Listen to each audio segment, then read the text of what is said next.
Good evening. Kailangan namin mag-jogging ngayon.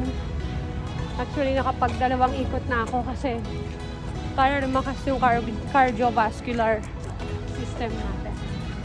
So, dahil we're getting old, alam nyo naman, kailangan na ng exercise. So, ayan. Kapag may mga free time po kayo, kailangan mag-jogging-jogging na po kayo or any exercise na makakapagpalakas sa inyong mga puso. Let's run!